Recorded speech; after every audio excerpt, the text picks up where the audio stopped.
Good morning. My name is Don Dave Rougeau. I'm the senior advisor. Thank you. I'm the senior advisor to the Chancellor of the California Community Colleges on workforce development and strategic partnerships, and I'll be your MC for today's summit. Welcome to our inaugural California Community Colleges Future Summit, AI Powering Tomorrow's Workforce. We are very excited to bring together this amazing ecosystem of leaders and partners to shape the future of learning and empower our students to become the workforce California needs to thrive in this unprecedented era of innovation. It was wonderful to see so many of you last night at our opening reception, but even more energizing to see this full house today. Thank you. We've created an agenda to frame the interactions that we need to have with all of you. This agenda is such a packed day of panels and breakout sessions that you might find it hard to find time to choose which sessions to attend. But don't worry, we're recording all the sessions so that you will not miss out on any of the collective insights. Of course, unless you send your AI avatar or your bot to virtually attend.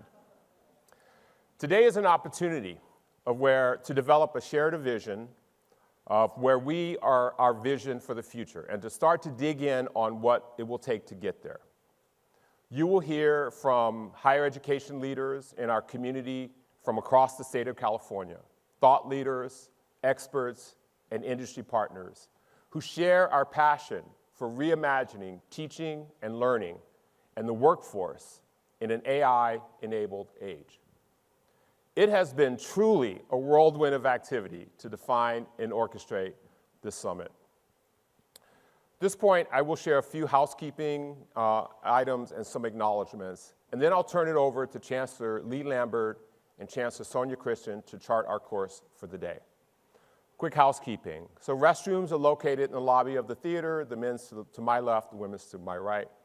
Wi-Fi, our network is Futures 24. Password Vision 2030. The event agenda can be found using your QR code on the back of your name badge, and our social hashtag is #Futures24. So please use that, post your photos, your comments, your thoughts, your innovative ideas, all those sorts of things. We really want to promote the summit on social media. There's no food or drink allowed in the theater, so however, water, you may bring in some water. We want to keep you hydrated throughout the day. We will give you time to network outside the main session as you head to the breakouts. So also, please participate in our AI virtual photo booth. You'll find the QR code on the slides behind me and around the event, throughout the event today, and also in our Futures Hub. And please be sure to visit the Futures Hub, which is located in the campus center. Snacks following this session and lunch will also be served there as well.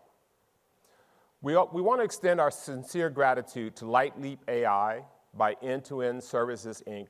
for serving as our founding partner. And you'll hear more from them shortly this morning. Now to some acknowledgments.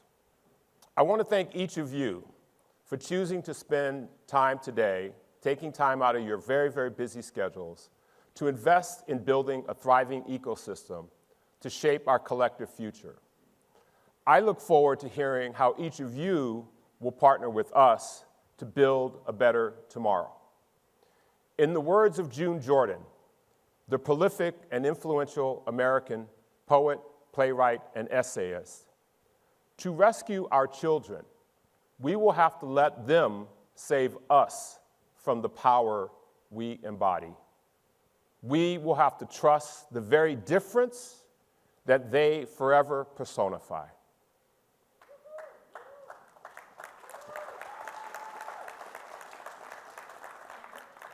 We have a long list of people to thank, people who came together to make this event and really helped us to accelerate the timeline, getting today moving forward. Any of you who've worked closely with Chancellor Sonia Christian know how quickly she can act on a good idea. 30% and out the door, ready to go. While I cannot name all of these folks, a few key people and organizations to be recognized include the staff of the Chancellor's Office of the California Community Colleges, Our partners at Foothill De Anza District and De Anza College are hosts here today, and also the Foundation for the California Community Colleges. I want to personally thank Anu and Jory from Foothill De Anza Community College District, who you heard from Anu last night at the reception, and you hear more from Jory today, who worked really closely with us as partners in putting this event on. And also, I want to thank Carolyn Blucher from the foundation and her team. They were extraordinary in getting this event put together, and particularly as the things began to accelerate in these last few days. So thank you all there. Now I'd like to turn to introducing Chancellor Lambert. He was one of our first partners who immediately said yes and when Chancellor Christian asked him to be a key player for the AI Future Summit and several related initiatives that you'll hear about today. This individual may be one of the few leaders who generates as many ideas each hour as Chancellor Christian, and therefore a much longer to-do list for their direct staffs.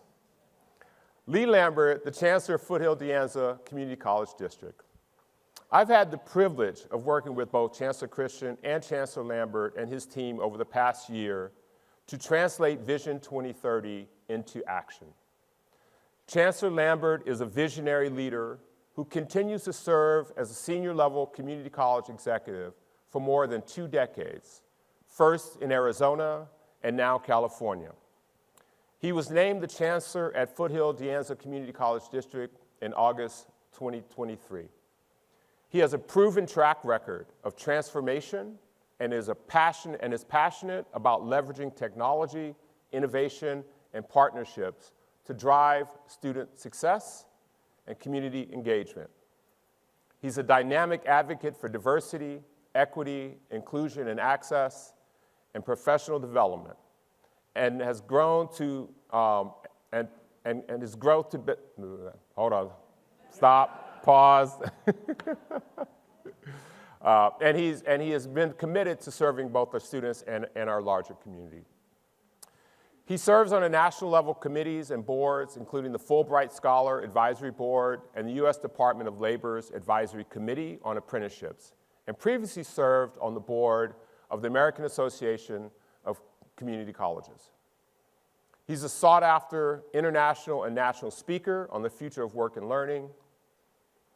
He was born in Seoul, South Korea, grew up on 3 continents, served in the U.S. Army, and is a first-generation college student.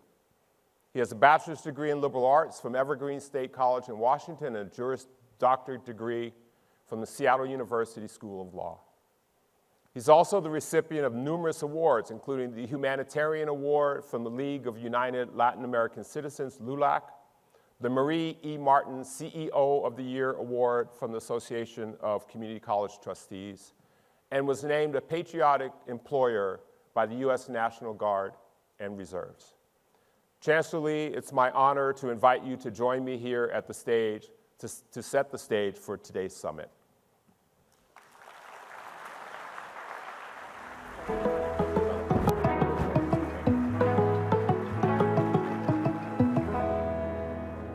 Good morning. It's great to be in California, and specifically here in the Silicon Valley. So before we begin our program, it is my honor to introduce Christina Espinoza-Peeb, who is serving as our interim president of the De Anza College campus that we're all located on today, to deliver our land acknowledgement. So Christina, you mind?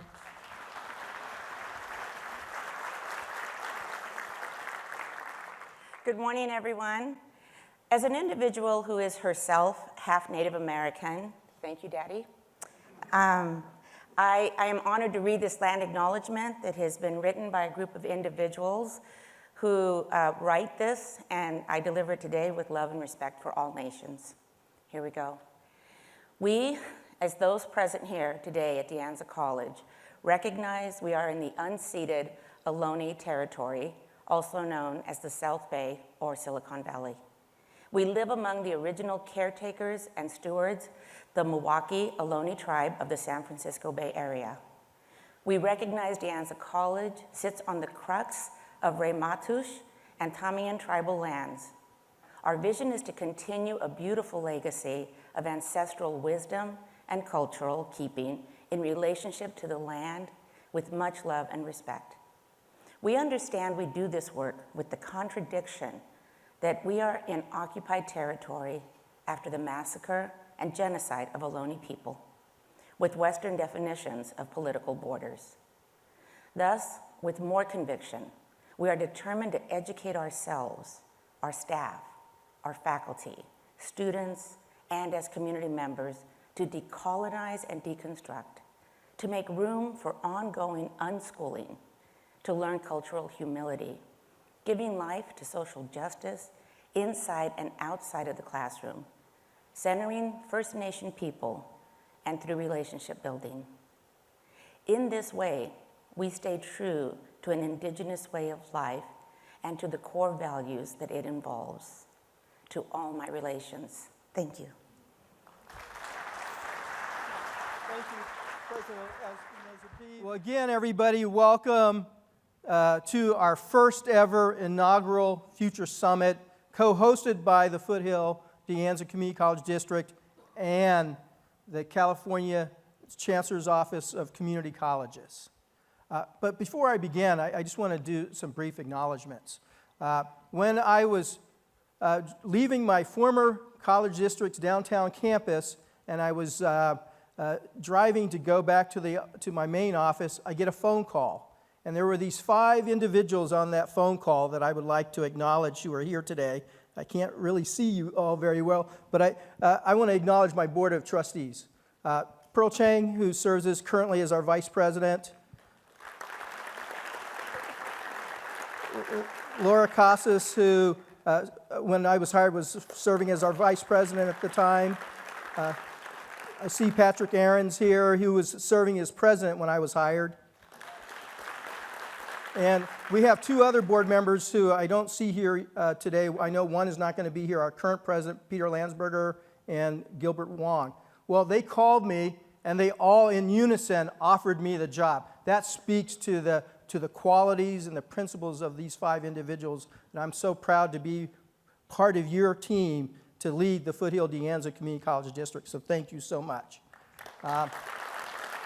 Also, I'm not going to go through everyone's name, but if my executive leadership team could just briefly stand. And I just want to call out Chris Whalen, who is our president of the Foothill College. And let's give him a hand. Thanks, then. We can't make all this happen without a great team, so I'm so blessed. So I want to take us back many, many years to the 19th century for a moment. In 1898, urban planners had their first ever conference. Their task was to solve a crisis facing every major city across the United States and across the world, and that was horse manure. Manure! It was piling up on the streets. Cities across the world are booming, populations are expanding, and the streets have become choked with carriages and wagons. The waste problem is not just an inconvenience, it was an overwhelming environmental hazard. So these planners debated solutions. They envisioned grand systems of cleanliness, vast networks of street sweepers, disposal methods, and public health measures to keep the cities moving. But outside their conference, something else was stirring. Just beyond their walls, a quiet yet seismic shift was underway. Engineers and dreamers are tinkering with a new technology, the combustible engine, the automobile. In their urgency to fix the present, the planners missed the future roaring towards them. Today we find ourselves at a similar crossroads, but this time it's not horse-drawn carriages cluttering our streets. It's the constant acceleration of the digital age that is reshaping our world right now in real time. The way we live, learn, and work is being transformed by technology at a speed no one can fully anticipate. For many, the instinct might be to focus on the immediate challenges, the equivalent of clearing the streets of today's problems.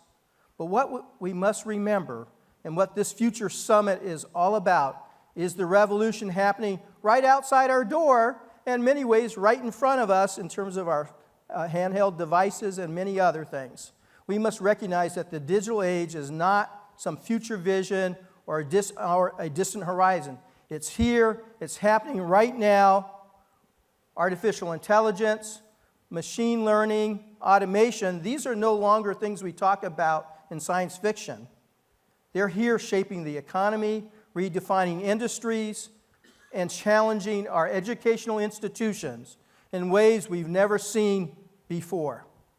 For California's community colleges, this moment presents an incredible opportunity. We have always been the engines of opportunity for our state. We serve the most diverse population in the nation. We are the gateway to higher education, the pathway to the middle class, and the launching pad for lifelong careers. But we can no longer afford to simply look to the past or even stay anchored in the present. Our role is to look ahead, to guide our students, our communities into this new era. We must prepare them for the jobs that don't exist yet, to work with technologies that haven't yet been invented. That's what this Future Summit is all about. Today, we gather not to address the challenges of our current system, but to anticipate the needs of tomorrow's workforce and society. We're here to ask big questions. How do we incorporate artificial intelligence into teaching and learning? What new partnerships can we forge with industry to build credentials and programs that align with the jobs of the future? How do we ensure that as we embrace technology, we do so equitably, leaving no one behind? Leaving no one behind. Yes. These questions aren't just for the technology experts. They're for all of us. Our students are the heart of this revolution. They need more than a traditional education. They need dynamic, agile, forward-thinking programs that prepare them for a world that is rapidly changing. And by the way, we have to consider, this is very important, the pivotal role that the liberal arts will play in our transformation from the industrial era to this digital era, particularly as we embrace AI. And by the way, I'm a liberal arts graduate. The liberal arts provide crucial societal and human context, teaching learners skills like critical thinking, problem solving, ethics, or ways to incorporate artistry into and around technology. These may be some of the most valuable, enduring skills to employers in an AI-powered workforce. We already see incredible examples of this transformation taking place, from data analytics certifications to immersive learning technologies being implemented at our colleges within our system. We are already leading the way, but we can do more. We must do more. This is a pivotal moment for California's community colleges. We can choose to be like those planners in 1898, focused on solving the wrong problems of the moment, or we can be the innovators who embrace the change already underway, those who seize the opportunity and drive it forward. We are not just preparing students for the next step in their careers. We are preparing them to lead, to be innovators, the creators, the change makers of the digital future. This summit is where we lay the groundwork for the next chapter in education, workforce development, and societal transformation. And I'm going to draw from the words of Andy Grove. Many of you know the former CEO of Intel. He wrote, and I'm paraphrasing and adding my own pieces to this, in the life of every organization, whether it's a college, a business, or even an entire educational system, there are moments when we can feel that things are changing. We know that the landscape around us is shifting. We see the opportunities and we recognize the risk. At these moments, at this strategic inflection point, there's a question that inevitably arises. Are we going to make the right turn? Are we going to make the right turn? This is one of those moments for us, not just for our colleges, but for our students and our communities. The choices we make today will determine whether we are swept along by the currents of change or whether we take control and steer towards a future of our own making. Today is about making that right turn. It's about seizing the opportunity to harness the digital revolution for the benefit of all. It's about preparing our students not just for jobs, but for careers that haven't been imagined yet. It's also about making sure that our technology advances. We stay focused on what truly matters, empowering students, strengthening our communities, ensuring the promise of education remains accessible and equitable for all. So as we go through this summit, I ask each of you to reflect on your role in this future. How can we work together to innovate, to push the boundaries, to challenge the status quo, and to ensure that we are not merely responding to change, but shaping it? Together, we can ensure that our students and communities and California itself are not just passengers in the digital revolution, but piloting the world into this new era. So thank you for being here today, and I hope you all enjoy the summit.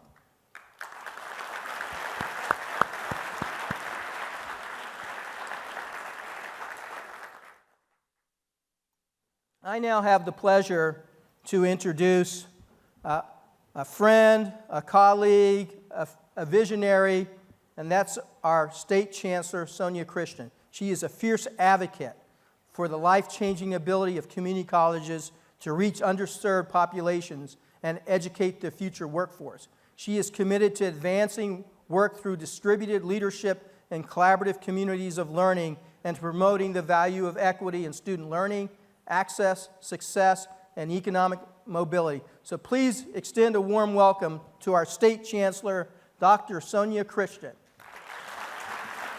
30 years. Hi, Sonia. This is an incredible individual, and so we're so fortunate to have her leading the California Community College system. But we have some exciting news I hear that we want to share this morning with everybody. And as you know, last night, Chancellor Christian came to my board meeting because we received an invitation from your office to do something that's exciting but groundbreaking. So you want to just share a few words about that? Yeah, well, actually, last night, hi, everyone. Good morning. Good to see you here. Feeling the love, for sure. So actually, Lee, the invitation was extended by the 17-member Board of Governors. Is it 18 or 17? I see Pam Haynes over here. Board of Governors of the California Community Colleges in July when they said yes to the creation of a digital center for innovation, transformation, and equity in the California Community Colleges.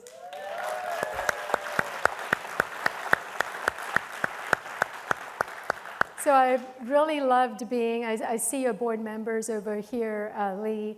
I loved being at the board meeting. I loved your comments about focusing on professional development, and that is going to be a pillar in the digital center. We're going to really focus on large-scale professional development. You talked about partnerships. It's all about partnerships. Lee has, talked about that. So really appreciate your response with a resounding yes. Under the umbrella of the Digital Center, we're going to have a space called the Innovation Lab, where our faculty can play and experiment with powerful technology with the lens of supporting our students, and all of our students, many of whom have been left behind. So equity is front and center. And we've got guardrails built around the Innovation Lab so that our faculty, our classified staff, and our administrators can do the innovation in a safe space. we're also emphasizing on workforce and economic mobility. So there's going to be a hub that is looking at figuring out data MOUs with other entities across the state. So we have that information to be able to respond in real time. And mostly it is being connected to all of our districts. And I know many of our colleagues, Lee, yes. our CEOs, chancellors, and presidents are here. And I know the floodlights are not on you, but maybe we can get the floodlights on you. Presidents and chancellors, please stand up and be recognized. Let's give them a hand, please, and thank you for your combined leadership for our state of California.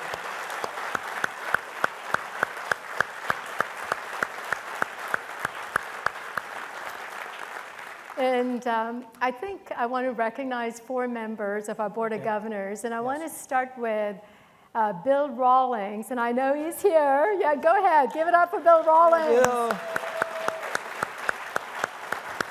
So Bill Rawlings has been identified by the Board of Governors as sort of the lead for emerging technology and AI, and has been working with us, and you'll hear from him on the last panel, and it's a great panel, by the way, so stick around. And we also have, Bill, your partner in crime here, Adrienne Brown, right over there. Beautiful woman in green. Thank you, Board Member Brown, for being here. And then we have Tom Epstein. Tom Epstein, did you make it here? He was texting me, it was in the wrong theater. I mean, are there 2 theaters at De Anza campus? I mean, really, okay. And last but not least, the fabulous Pam Haynes. Yay. You know, when we presented the item at the board meeting in July, Pam Haynes said, you know, we've got to move at the speed of business because our students can't wait for us. We've got to really move quickly and thoughtfully and have equity front and center. So yes, Lee and I have taken up the challenge from our respective boards, and here we are creating this digital center. And so thank you for extending the invitation to our district to be the principal partner and founder along with you and the State Chancellor's office. But also we've been cultivating a group of other partners. So I know you wanted to share some of who they are that will be joining us on this journey. Yeah, so chancellors and presidents who are here, you know, if you're interested in being a founding partner, drop Lee a note or drop me a note. At this point, we have 3 formal yeses. Yes. So you want to go with the first one? Well, the first college is your former district. Yes, the Kern Community College District. Yay.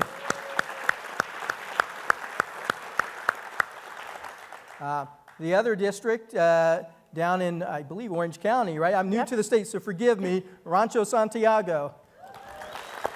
And I know we have a few folks from here, I think. And I was just recently at the other district's campus overlooking the ocean, the Coastline Community College District. Yeah, give it up for Coast. I'm envious of them for having that beautiful scenic campus location. Yeah. I do want to also recognize, you know, when we started this work at the Chancellor's office, we established a Chancellor's AI Council, and I saw many of you here. Craig, I saw you here. So the Chancellor's AI Council, please stand up and be recognized. And I'm so grateful to each and every one of you for your work. Please stand up and be recognized.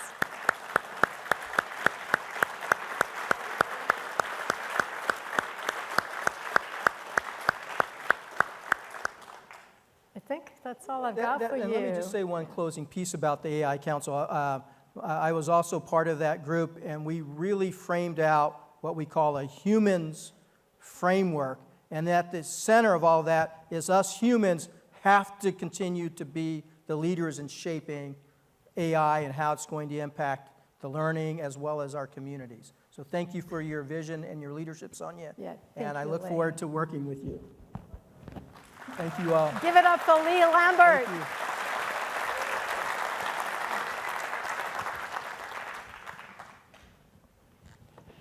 Okay.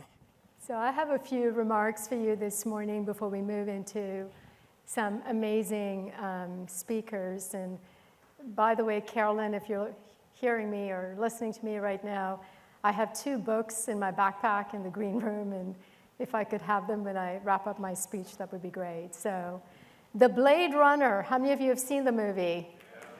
All right. 1982 movie with Harrison Ford predicted that in 2019, replicants that were machines bioengineered to look like humans would be threats to humans.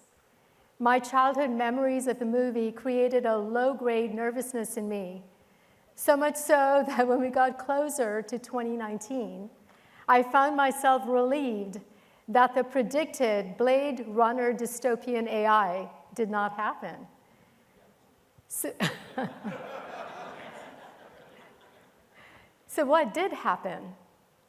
By 2019, AI tools like word prediction, coupled with a speech synthesizer, allowed Stephen Hawking to communicate and maintain independence, despite his physical disabilities caused by ALS.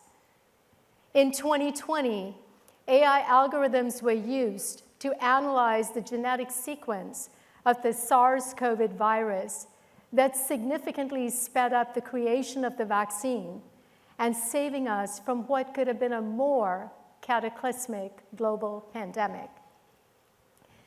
These are just two ad hoc examples of the power of AI, with a revolutionary growth curve, a growth curve beyond that defined by Moore's law for processors in 1965. A growth curve hard to measure, but just as hard to deny. We have become familiar with the language of gigabytes and terabytes to describe data sets. We are now scrambling to learn, at least I am, with new sets of words like petabytes, exabytes, and zettabytes.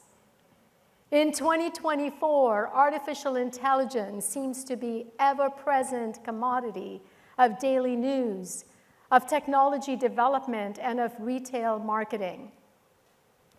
On a personal level, I rate myself as a willing digital neophyte. By no means a digital Yoda. That would be Don Dave's Rougeau. Now, the guy's always, with the newest technology and sending me articles and so on, almost on a daily basis. But even I, as a novice, have a ChatGPT account and a Claude account. So it seems safe to say that acceptance of AI is already deeply rooted in our collective culture. Often I find myself forgetting that AI is just an algorithm, and I end up humanizing AI. You see, when I'm in the car with a family member and we have dueling Siris giving us different directions, we find ourselves discussing their personality characteristic, the tone, the firmness in their voice. AI is not human. It is an expanding set of mathematical tools.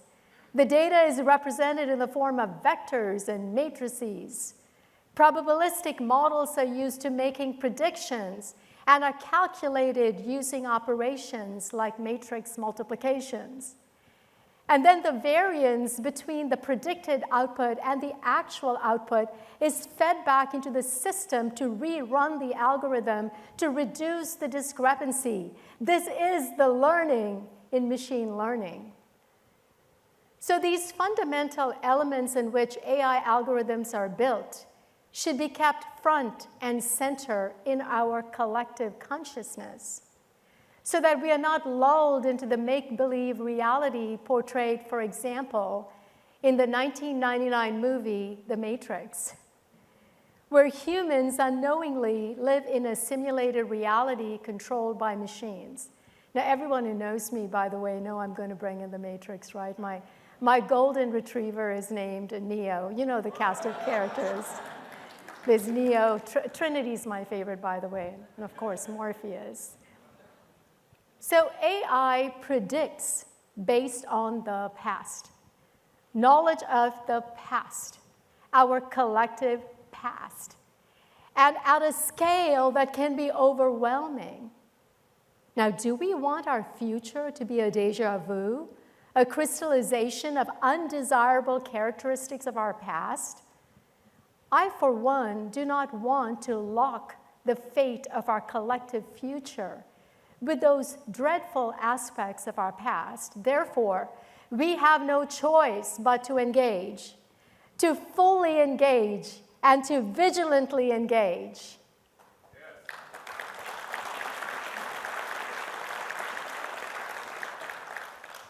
And that is one of the many reasons why Vision 2030 of the California Community Colleges has generative AI and the future of teaching and learning as a core component, sending a strong signal to our 116 colleges, to our over 2 million students, and to our partners in California, that California's community colleges are absolutely involved with this work, and we are here to stay.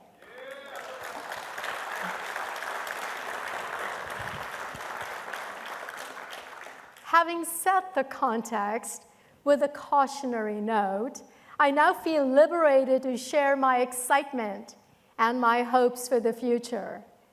I truly believe that we can solve problems of student success, of student equity with the use of AI like we have never been able to before.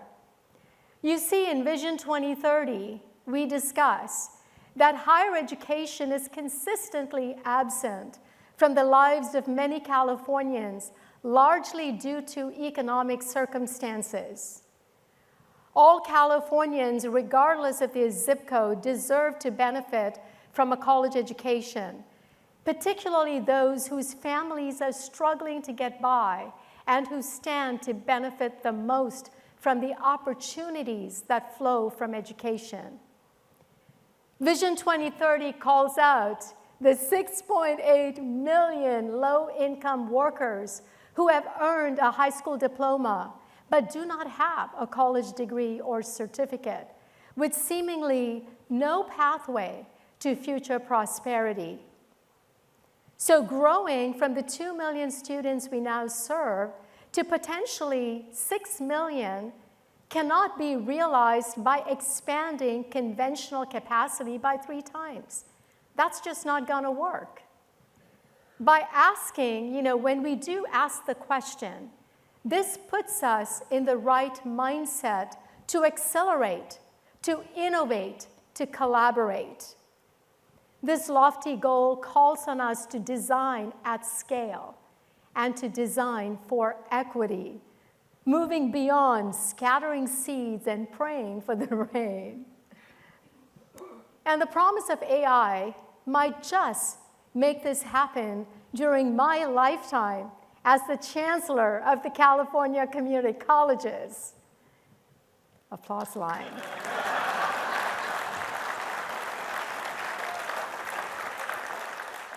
You can see I'm having fun, right? We put in so much work in the last 10 months, working with our Board of Governors and so many people to bring us to this point.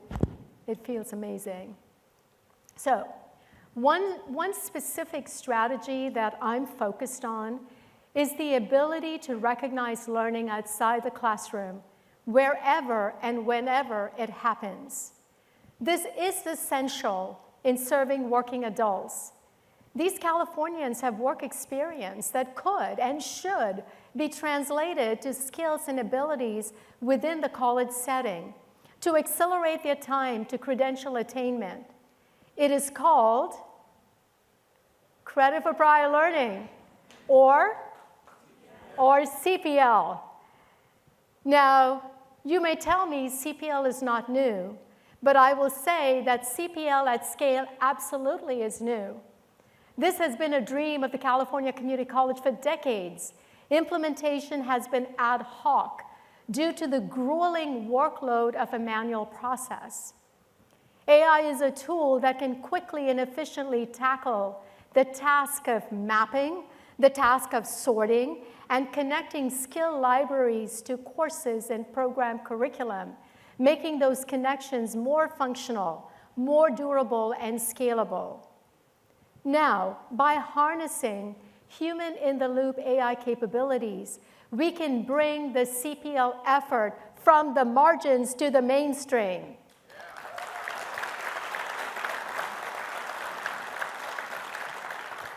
This is precisely why the Board of Governors at their last meeting, July of 2024, authorized me to create a digital center for innovation, transformation, and equity, where community college students, community college faculty, staff, and administrators can be at the table, engaged with technology pioneers, identifying the direction we must go, and driving the evolution of the work with utmost care. The age of AI demands large-scale collaboration and large-scale cooperation. And the California community colleges are doing just that. We are more ready now than ever. And we believe that our time is now. Thank you very much.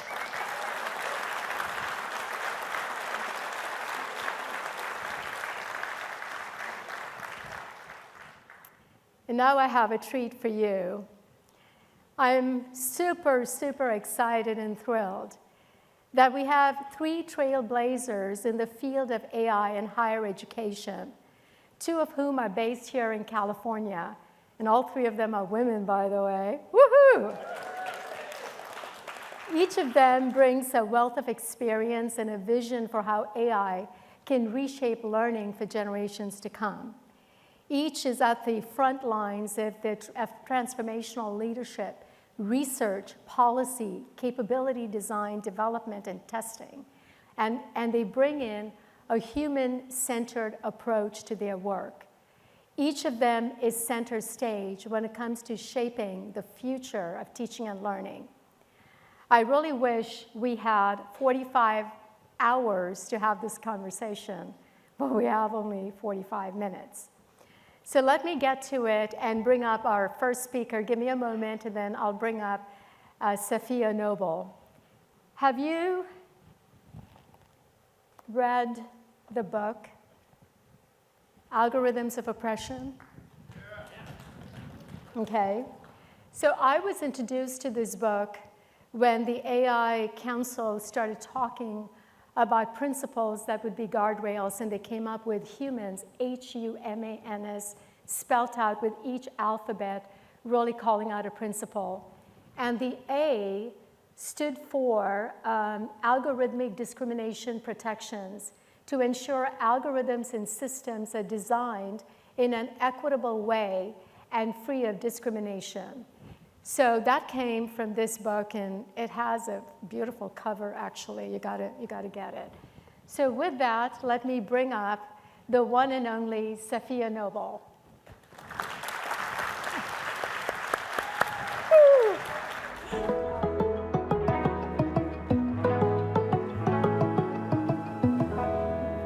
Music was a little bit after you kind of walked up, right? It's okay. Yeah. So you had our entire AI Council reading this book. Who knew? And then I ran into Safiya at the Joint Summit. There was a governor's gig with folks coming together in San Francisco. And when I connected with Safiya, I was just amazed at how, down to earth and grounded, and just an incredible human being. So I want all of those who are here to know a little bit about you and to tell us about this book. Great, thank you. It's really an honor to be here. I'm a product of California public education. I went to the CSU system, Fresno State, and then I went, Don, don't ask him questions about me. That's all I can say. And I spent 15 years in industry, and part of that was because of the education that I got here in California, and really thinking about things like, what did it mean in a city like Fresno, where I grew up, that there was no grocery store, for example, on the west side of Fresno. And if you know anything about that, like every town has X side that is the side that's a historically black neighborhood that's massively under-resourced and underserved. So what does it mean to grow up in a neighborhood or in a community that has no grocery store? And that really sparked my interest in working in corporate America and trying to convince big brands, and I worked for a lot of big companies for 15 years, thinking about what their products and services do in communities. How are they thinking about, how are they neglecting, how are they mistreating, or in some cases abusing people of color or people who live without the power to speak back powerfully to those companies. And when the recession hit, of course, that's the best time to go back to grad school. That's just a pro tip for everyone. I went back to the University of Illinois at Urbana-Champaign to work on a PhD in information science. And this was during the ascent of this little company called Google that a few people had heard of.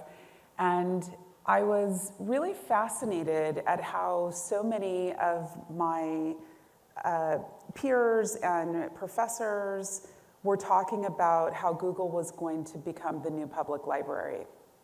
And this is such a disconnect because for those of us who grew up in places like libraries where we understood the tangibility of the infinite kinds of knowledge that are in libraries, that you could never read all those books, and what libraries inspire in terms of our creativity, it seemed so depressing on some level that we would do away with these kinds of public goods and resources and trade it for a search engine. And of course, I had just left the advertising business, and I really understood that search engines were big advertising technology companies. So what does it mean that we trade libraries and schools and universities for ad tech? And that really is what motivated the writing of this book, Algorithms of Oppression, was I was looking at that. And part of the way that I did that was I started looking at how people and communities are misrepresented in search engines. So I did a kind of what has become a more notable study around, I took all of the census categories and I combined them with the gender categories available at the time on the census. And I looked, and over again, when you saw Black girls and women and Latina girls and women, Asian girls and women, in search technologies, we were represented pornographically. And I thought, well, what does that mean? Even if all of the girls of color, we put all of our money together, we would never be able to outspend the porn industry and how it chose to misrepresent us. And here, at the same time, every teacher and parent in the country is telling their kids, oh, just Google it for the answers. And I think that, if we look to the moment we're in now around generative AI, these advertising search technologies are really kind of the bedrock for new generative AI models.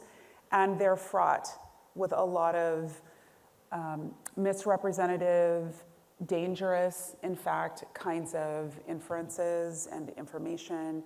And yet, we're living in a time where, once again, the tech industry is kind of selling us a lot of wares that the tires have not been fully kicked on, let's just say. So I think these are the things that I care about. I know there are lots of people working on improving technology, but I think about the people who are outside of the industry who will be highly dependent upon these systems, and what's lost when we lean too heavily. So we have to figure out, where do we use these things? When do we have guardrails? How do we have limits? And that's really what the focus of my life's work is about. Wow, give it up.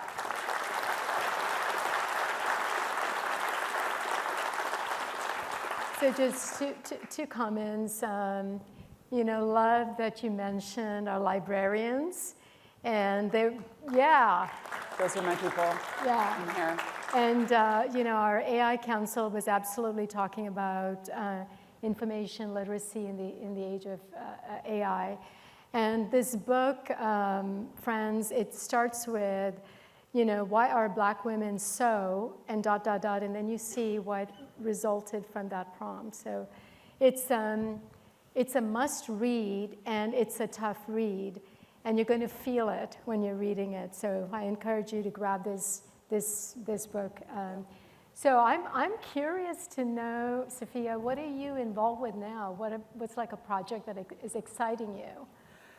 Well, I'm definitely thinking about how to keep social sciences and humanities at the front of all of our conversations about technology, because ultimately, you know, not only are these technologies human products, but they're incredibly political. And so, I mean, I think I'm a fairly well-known tech critic, and part of that is because I keep these conversations about the stakes at the forefront. So I'm very excited, obviously, to be here and to be with all of you. I'm a super fan of yours, and I think that in my role at UCLA, for example, there's an important set of partnerships that we have to continue to work on and strengthen. I'm so old school. I mean, I'm like master plan for higher education, kind of old, in California. But I really believe in the three-tiered system of education in California. I think it's a model for the world. And that has to be strengthened. And of course, don't tell my UCLA students this, but the best UCLA students that I teach in my classroom are my transfer students who come in from community college. And I say that truly because you can tell they have been, first of all, their experiences are exactly as you described. I mean, working class students, students who have economic challenges and hardships, but students who are taught by faculty that really grounds and honors those experiences. And those experiences are, to me, the ones we put in front when we're talking about technology, technology development, technology advancement. So if we put, for example, the global supply chain of workers who work on technology at the forefront, we would be thinking about people who work in Kenya for $2 a day cleaning data models for companies like OpenAI. We would be thinking about manufacturing workers who face some of the harshest conditions in the world. And we would be thinking about our own populations here who are often only targeted to be consumers of technology to enrich tech companies, but are not taught and empowered with the resources to make our communities stronger. So I think we're not all just here to be cogs in the wheel of making tech companies rich. I think what we're here for is to figure out how the largesse of these industries and the resources they provide can come back into our communities, into our families, into our neighborhoods, into ourselves. And that's the work that I work on at UCLA, is really trying to keep these critical questions of power, of who wins, who loses, and also protecting California higher education as a public good.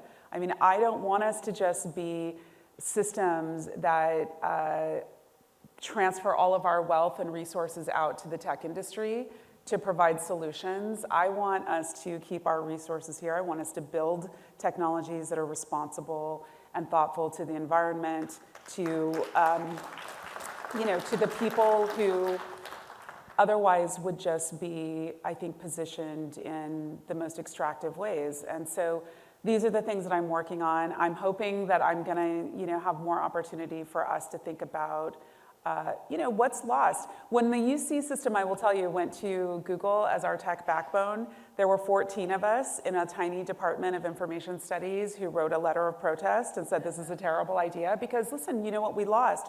We lost all the IT people who ran the servers. We lost control over kind of our own infrastructure in the UC system. We allowed ourselves to be open and available to data mining and surveillance and all of the things that actually compromise our ability to be great teachers and researchers too, and staff and employees. So I think really this moment is about the 2 million community college students and this incredibly huge system. I mean, you're actually the leadership system for the state of California, because you have just more people and more bodies and more experts than we have in the UC. So we're counting on, we're watching, and I think we're gonna learn from the things that you do to try to not just have us transfer the public resource and the public good out to the tech industry, but actually figure out where have they failed us and how can we do it better.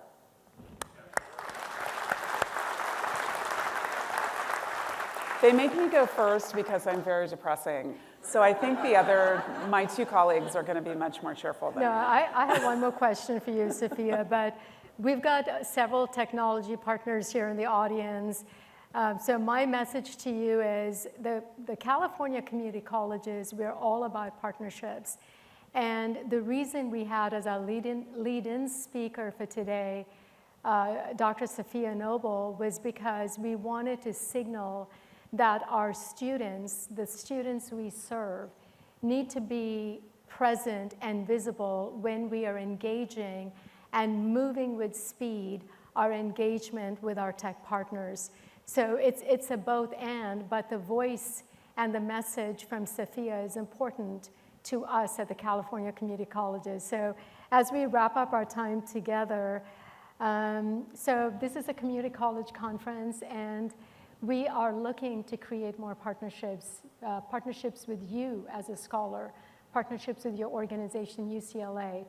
Do you have ideas and thoughts about that? I do. I mean, listen, we are in Southern California. Obviously, I'm ready. I think that the strength of the UC system, and it's certainly in Southern California with UCLA, I mean, what we do at UCLA, Dean Chase is going to come and just, like stomp this down in a minute, but I will say, and she's my friend, right now, UCLA is the #1 public university, right? We beat Berkeley for the last She's from years. Berkeley, the other one's from Berkeley. Jennifer's from Berkeley, so I have to get this in while I can. All right, so, what we do, others watch.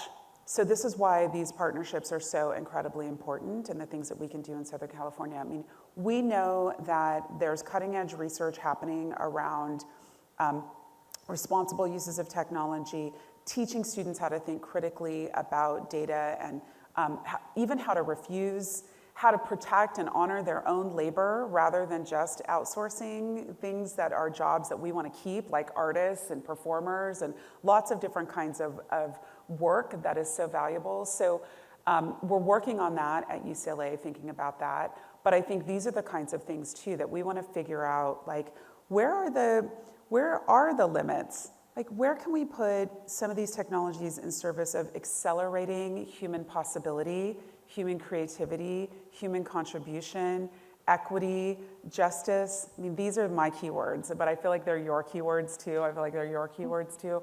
So those are the kinds of things where we ask ourselves, where can technology unlock and support that? And then where does it diminish us? Where does it contain and constrain? Where does it keep us focused on the past, as you mentioned, keep us locked in predictions?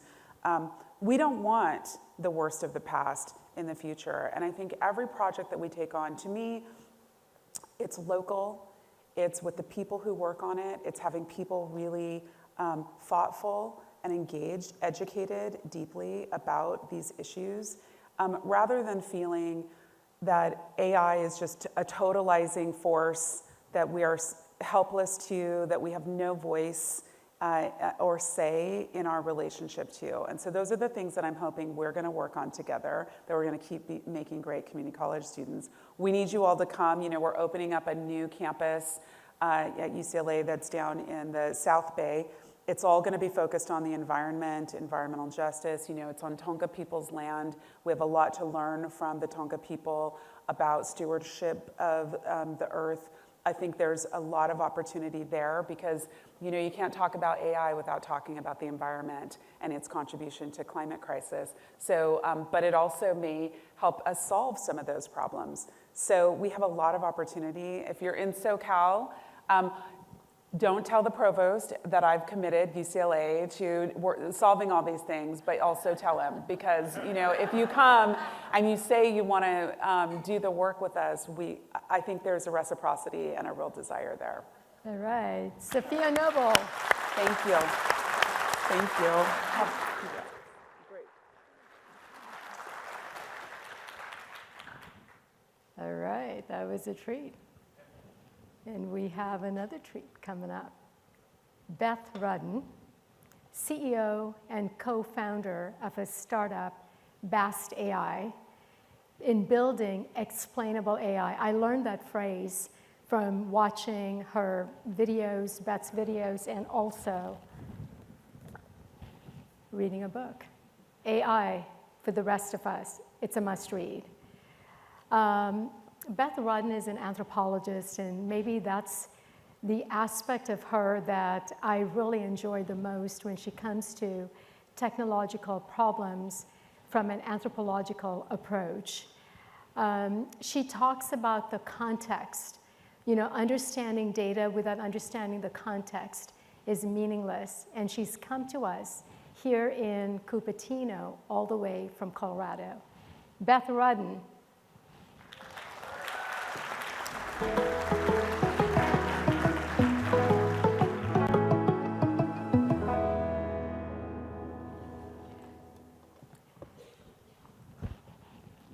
So Beth, your book is one of my favorites. It's a short book, it's an easy read, and it's very practical. It's very, very approachable.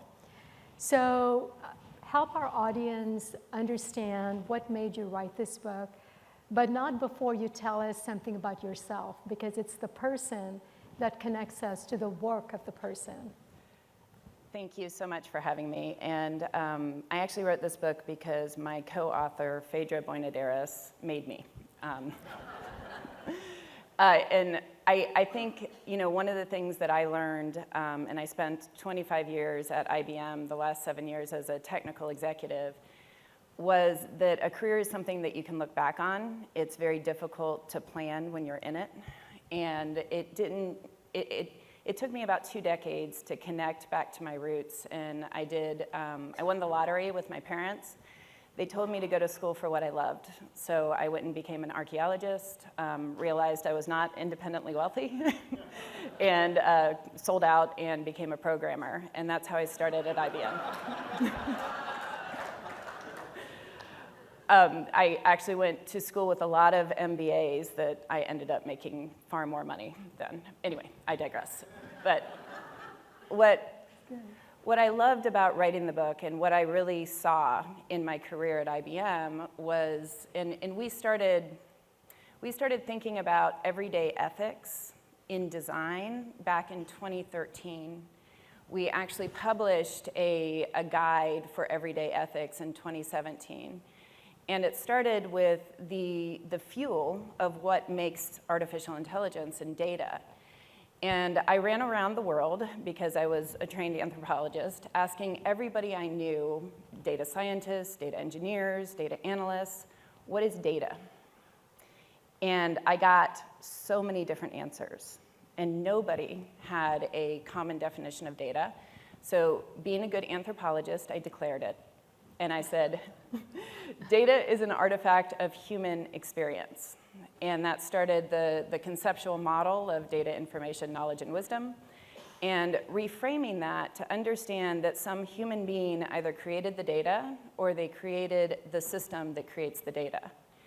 And when you are in the weeds of building information systems and understanding how to transform data, you as an engineer, you're making so many choices. And like Safia referred to, those choices are often excluding things that don't fit. And that's a huge problem because we don't have a representative sample.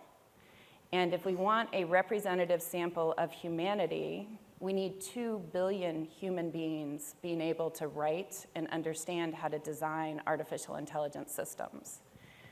So when we wrote the book, it was published in May of 23, we really wanted to declare to the world, and honestly to our children, that there's an alternative way to be able to build artificial intelligence without using large volumes of data and large amounts of compute. And I asked the question to my audience a lot, who benefits from everyone in the world believing that artificial intelligence requires large amounts of data and large amounts of compute? I think we are all at a stage where, and Amy Webb said this, I was on the stage at South by Southwest EDU this year, and Amy Webb did her futures report, which people line up to go see, and she said that there are scramblers and there are ostriches. And that is a really good way to define all of the different changes that are coming at us that feel like whiplash about artificial intelligence. And what I want is I want people to understand, and I want people like me who are technologists building technology to be able to explain in simple terms how it got the result that it got, or what data was used, or what weights and measures were chosen, or what was the intent behind the AI model, or what was the intent to be able to build this. And did you do the layers of effect to understand the disparate impact that you would have when somebody uses the model in a production system? And these are all hard questions, but they're not impossible. And everyone should be able to use AI that they can trust, and that they can trust is not harvesting their data to be able to sell them more things or outrage them to engage them with their phones.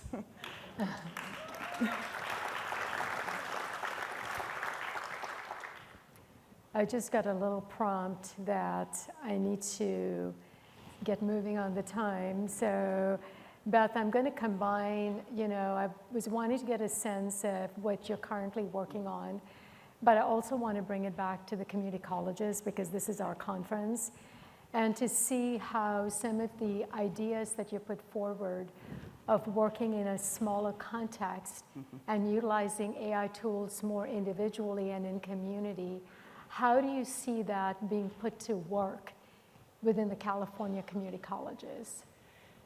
So I love community colleges because California community colleges are your feeder systems to all of your universities as well as to all of the industry.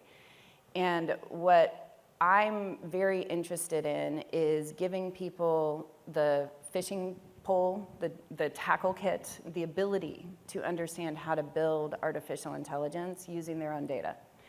And when we're doing what we're doing using, old school information systems like knowledge graphs in order to be able to understand how things relate to one another, or logic to be able to understand how things are actually reasoned against. And I find that when you are showing your work and you have an AI system that is explaining itself, human beings are like, oh, I want to put my data in it. I want to experiment with it. And I heard you mention librarians earlier, and I do a lot of work with librarians because they already curate the information in your local places. And so I imagine a world where we have local order, because that's how we create new ideas and new concepts, is to have enough order in the same language so that we can all understand how to start from where we are. And I think that the exciting projects that I'm working on with BAST is we are doing the really hard work to understand the problems that people have and the data that is needed to be used to solve those problems. And I use Conrad Wolfram, who is a teacher. He says that there are 3 steps to a mathematical process. Step number 1, understand the problem in the real world. Step number 2, go into the mathematical world and perform a calculation or create an algorithm or create a model. And then step number 3, come back into the real world and see if you've actually solved that problem. The current data scientists suck at 1 and 3. And we need more different types of, I always say, a diverse set of neocortexes. We need difference in understanding what are those problems, what is the data that is necessary to either be created or to be used to solve the problem, and then how do we get people to trust a system? And I think that you have to get the system to explain itself. And if we value attribution, and we value taking something from something that we love and then remixing it and making it something that is useful for today, we need to give attribution, and we need to model this. And I think that community colleges especially can model using artificial intelligence that explains itself and shows its work, because that's what you value. And that's how we teach people.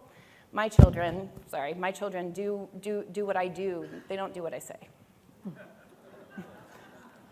And on that note, do as I do and not do as I say. Let's give it up for Beth Whiting.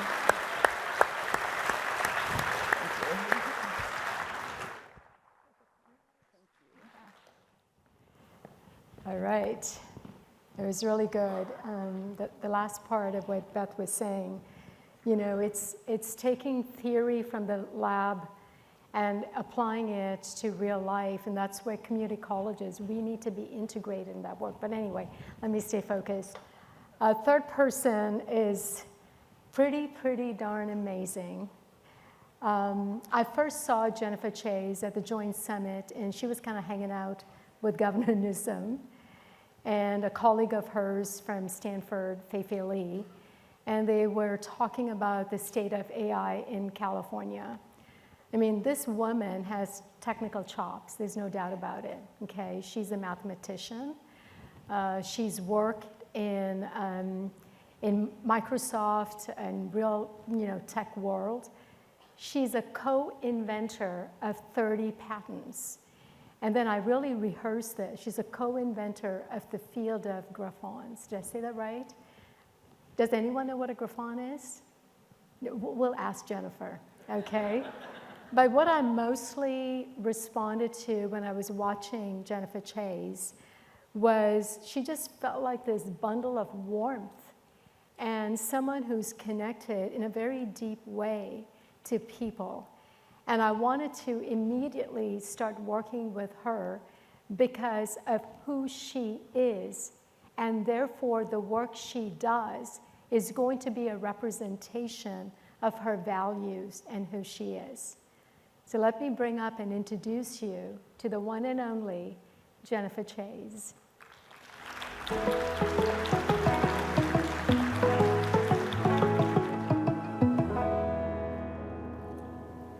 Wow. Low expectations, huh? Thank you so much for that really lovely introduction. It was really very meaningful to me. So I want everyone, to get a real sense of who you are. So I'm not going to go to all of the technology and all of your resume. I want them to know about your story. Okay, so my story.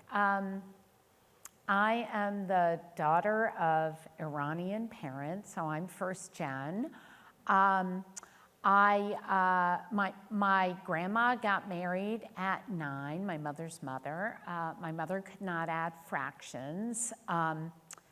And somehow I had this weird math stuff going on in my head all the time, which of course tells me, and I won the highest award in the world in applied math and all this other stuff after dropping out of high school and living on the streets of New York City, which actually made me a lot tougher and which made me understand that you really have to put yourself out there and create a world in which people have opportunity. So I also told Sonia when I went back to a high school for dropouts, I went to my local community college and I took math classes, so I love that. And my mom took some English classes at a community college, so community colleges are really meaningful to me. I went on to be a professor of mathematics at UCLA. I was tenured at 30, so I tried to make up for the dropout piece. But then I keep jumping to doing different things. So after like 12 years of that, I went to Microsoft and I founded research labs in AI because, it's all math. How hard can it be? Really, it's all math. But actually, AI is so empowering now that you could be like my mom and not know any math and still use it, which is awesome.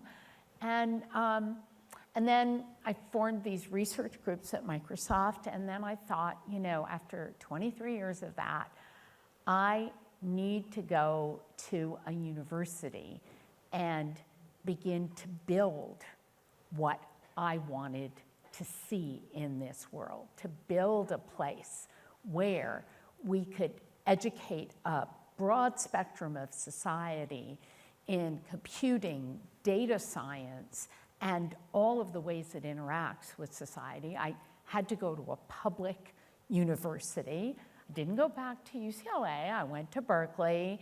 Safia, you know, I'm going to put in a plug for Berkeley, but really Berkeley and UCLA together. But Berkeley, UCLA, and the California community colleges together.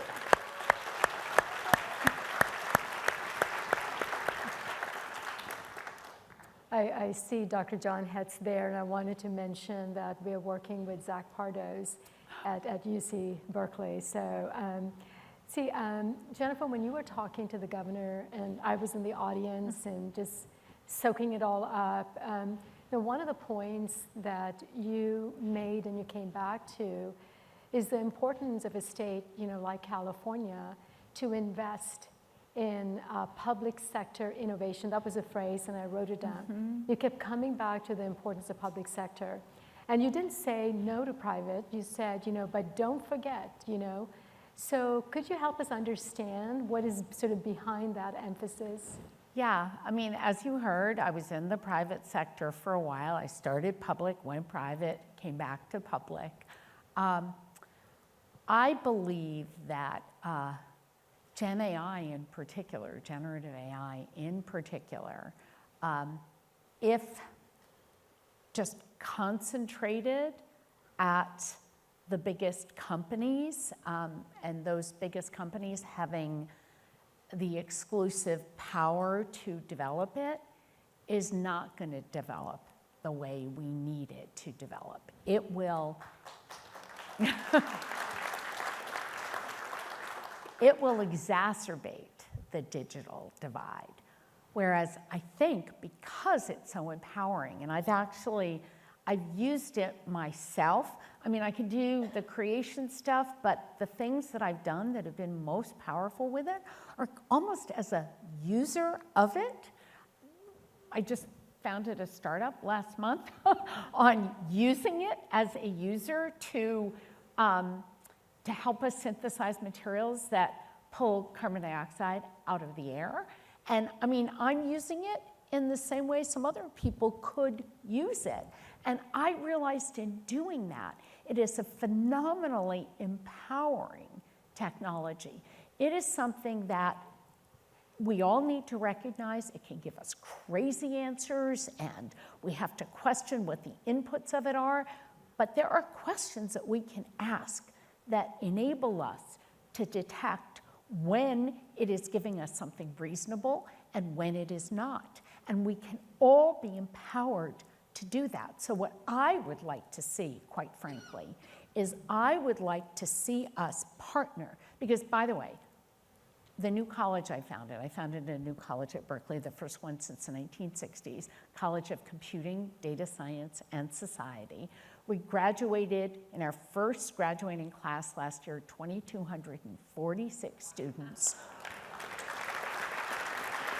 26% of all Berkeley undergrads, but I came from Microsoft where we reached 1 billion people, so 2,246 doesn't sound that big to me. Now, Sonia has 2 million students in the community colleges. That starts to be scale. And what I said is that I really want to work with the community colleges to get this into the data science curriculum in the community colleges, and then to go out into our communities. With 116 community colleges, you are in every community. Let us go out into those communities. Let us do the public sector work that should be done. Let us show people how to use AI to empower themselves, not to have it imposed on them as some technology, and to understand how to make all of California the beneficiary of generative AI.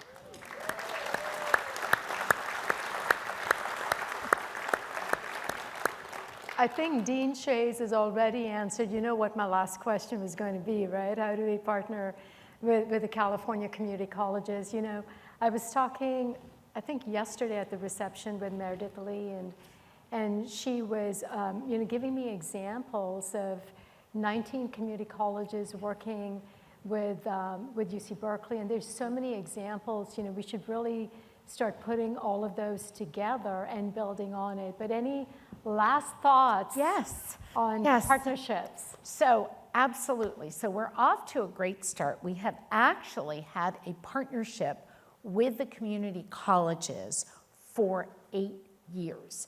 For the past several years, that has been, I mean, first we were doing it on our own dime and our own time entirely. Then we got a boost from California Learning Lab. I think Lark Park here somewhere. And they gave us a grant for a few of the UCs to work together with some CSUs and some community colleges to get the data science curriculum into the community colleges. In fact, I think 15 of the community colleges now, if you take a data science course, it transfers directly into Berkeley credit if you come to Berkeley as a transfer student. And by the way, Zach Pardos, who is the faculty member you mentioned, is working on how he's using AI. He is just awesome. And he is using AI to enable that so that the transfer students who come in are able to just get right into their courses, not miss a beat, not have to spend extra time, which is incredibly important. We also have the designer of the Jupyter, that's Jupyter, that's the Julia language, that's the Python language, and that's the R language. So Jupyter, this platform is the biggest open source platform in the world.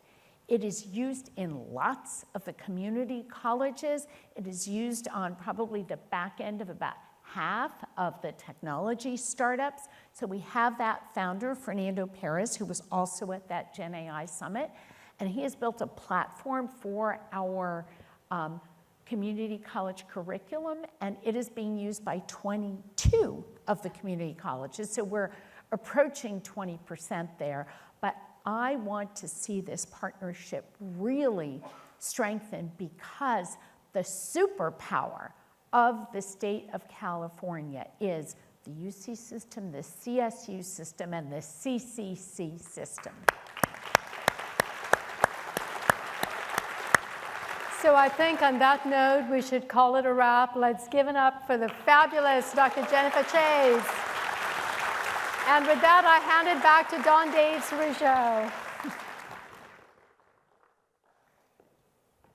All right, let's give up another round of applause for Chancellor Christian and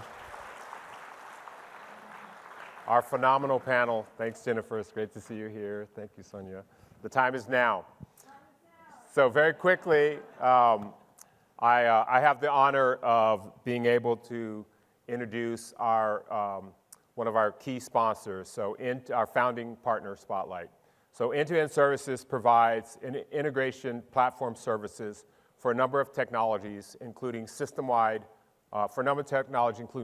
technologies like the CVC Course Exchange.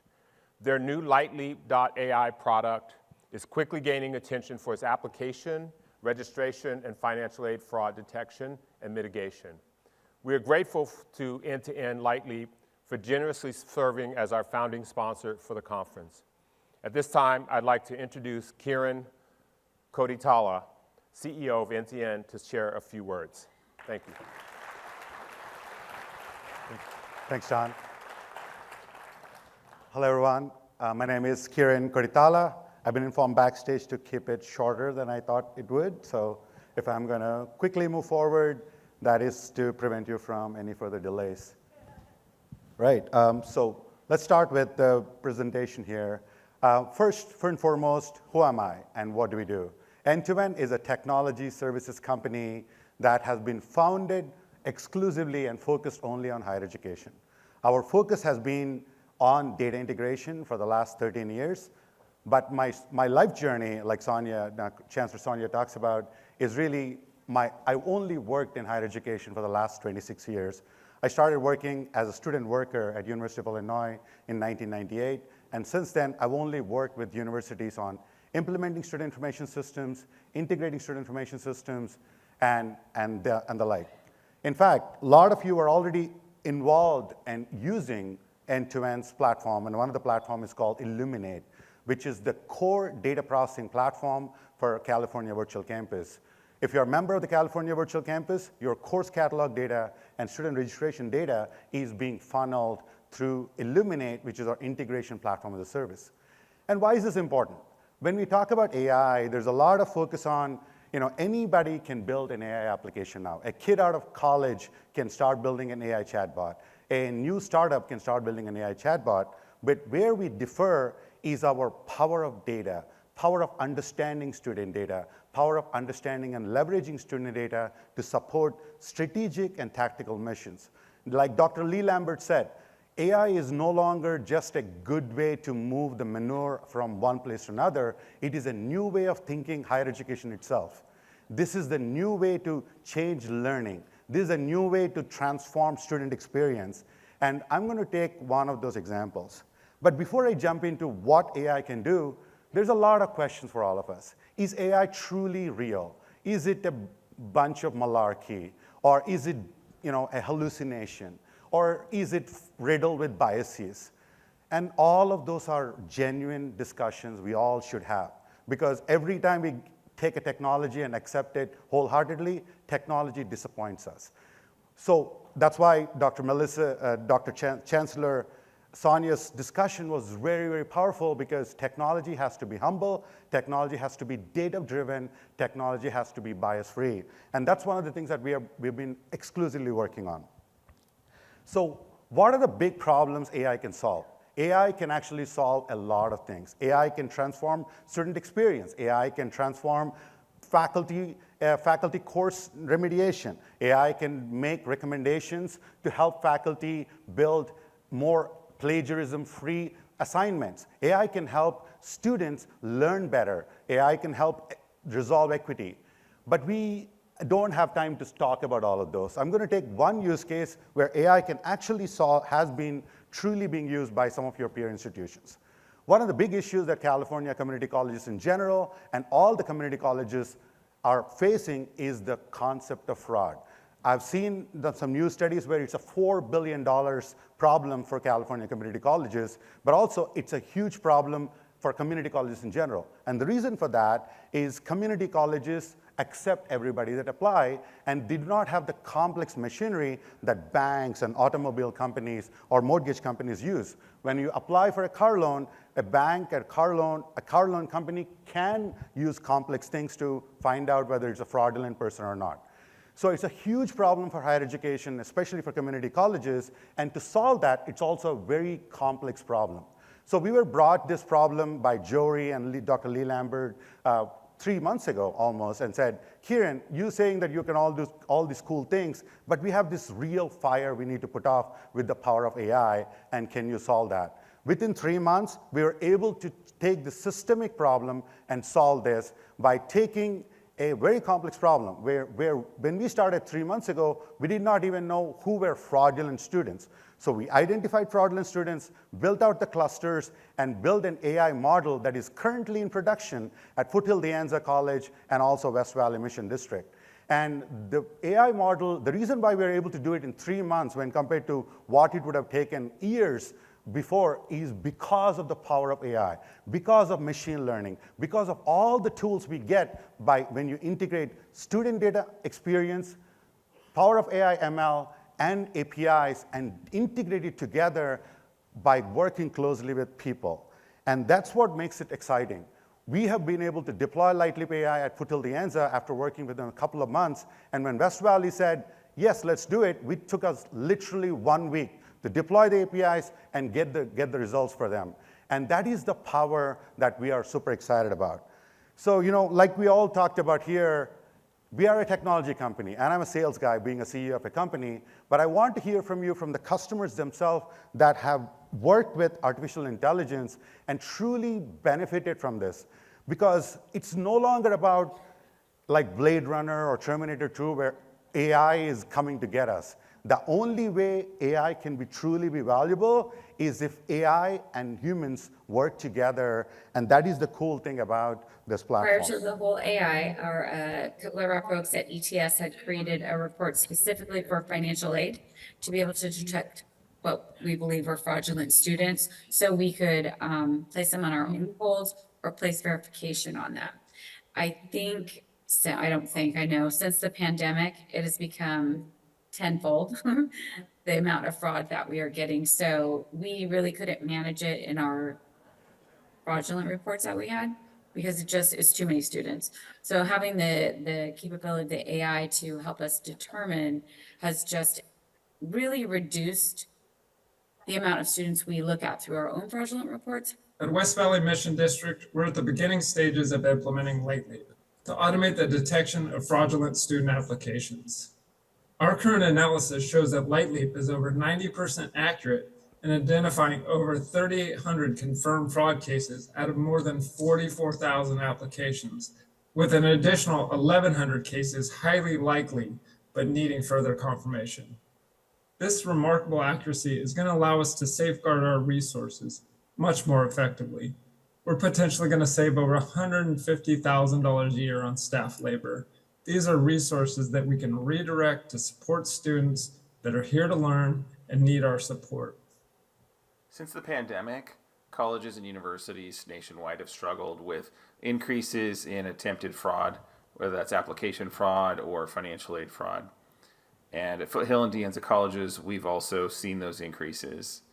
Our A&R and financial aid teams have worked feverishly to try to scrub through large data sets and identify fraudulent applications to be able to prevent us from awarding any aid to criminals who are posing as real students. We're really excited that as we've launched for the fall quarter, we've seen almost a doubling in the efficacy of our fraud detection efforts. And we're now at a place where we're automating that, and it's saving staff time, it's saving the college important resources that can go to the students in our communities who really need them. For colleges that are struggling, we've been there.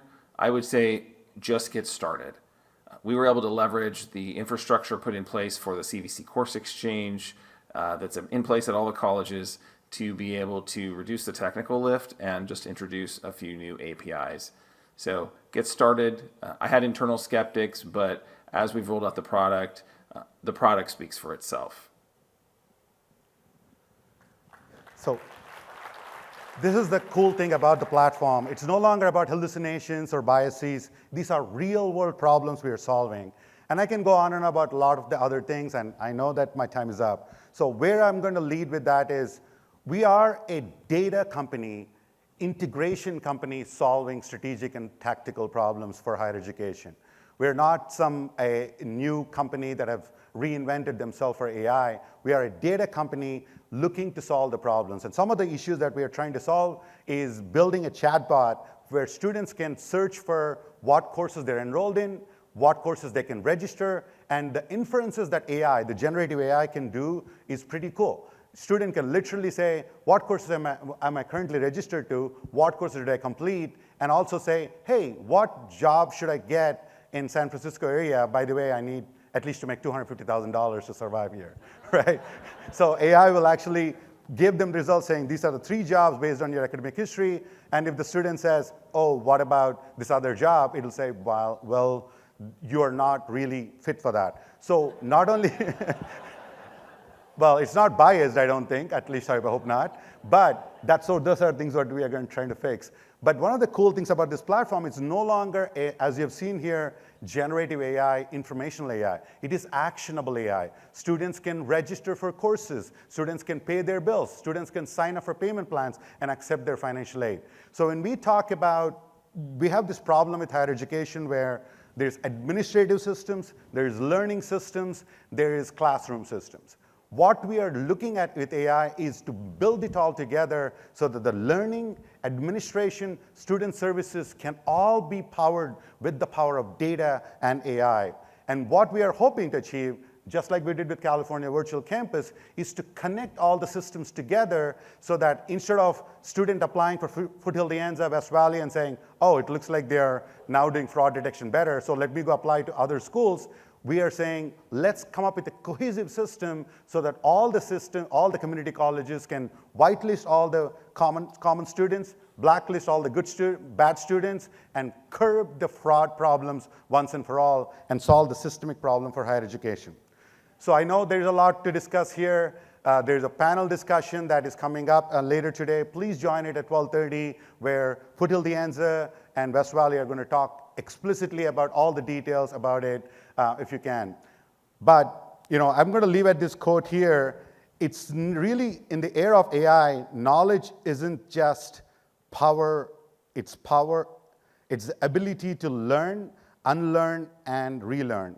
The reason that's the power of AI, and that's the power of humans. The reason why we grow, the reason why we become wise at 45 and not at 25, the reason why a kid learns so quickly in kindergarten is because of their ability to learn. The reason why we become wiser at 45, hopefully, is because we have an ability to relearn. The reason why we are truly wise at 60 is because we have the ability to unlearn, whether it's on golf, whether it is on tennis, whether it is in life. That's how AI works. AI truly is about learning, relearning, unlearning, all powered by data. It's no longer powered by some big tech companies or the people who pay us the most money. It is truly about how mankind is putting information into the systems.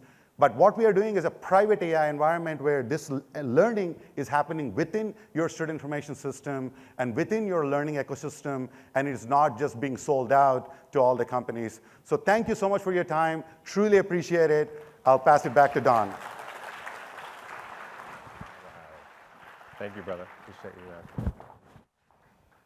Okay, what a great morning. Oh my goodness. We have so much more to go, but I just wanted to share a few closing remarks here. First thing is we're going to get rid of white lists and black lists, and we're going to green lists and red lists, right? Let's get rid of that kind of language. I want to offer a heartfelt thank you to our diamond partners, NovaWorks Foundation, our gold partner, California Virtual Campus, and silver partners, Block Construction, Ellucian, and ITPI, as well as our hospitality partners, Surtree and Instructure. Thank you again, Surtree, for hosting our wonderful reception last night. We really appreciate that. We also want to express special appreciation to the Bay Area Community College Consortia for providing invaluable support, financial support, and assisting faculty members in being able to attend today's summit. Thank you. And lastly, I want to also extend a thank you to Craig Hayward, who is our AI lead for the California Community Colleges. Craig has been instrumental in bringing us to this point today and leading our AI Council and really being a great thought leader for the system. So thank you, Craig Hayward. So we'll now take a break for our first networking session. We have run over time a tad bit, so there'll be a slight adjustment, so please check the calendars in your apps. Our first session, I think, will end, we're going to go till 10, what time is it now? So we'll start at 10:50 and end at 11:50, and lunch will be truncated a tad bit. So as you leave the theater, please go out to the left and to the right, and then you'll turn left to the courtyard, follow the signs to the Future Hub. In the Future Hubs, you'll find various partners offering demos, along with snacks and beverages.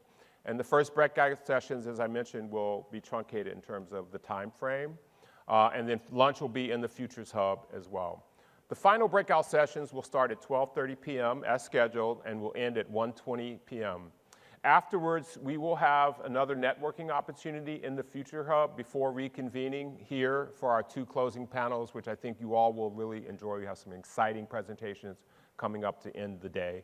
That will start at 1:40 p.m. and then we'll wrap up the day at 3:30. Thank you, everyone. Enjoy some time networking, get some snacks, hydrate, and we'll see you soon. Take care.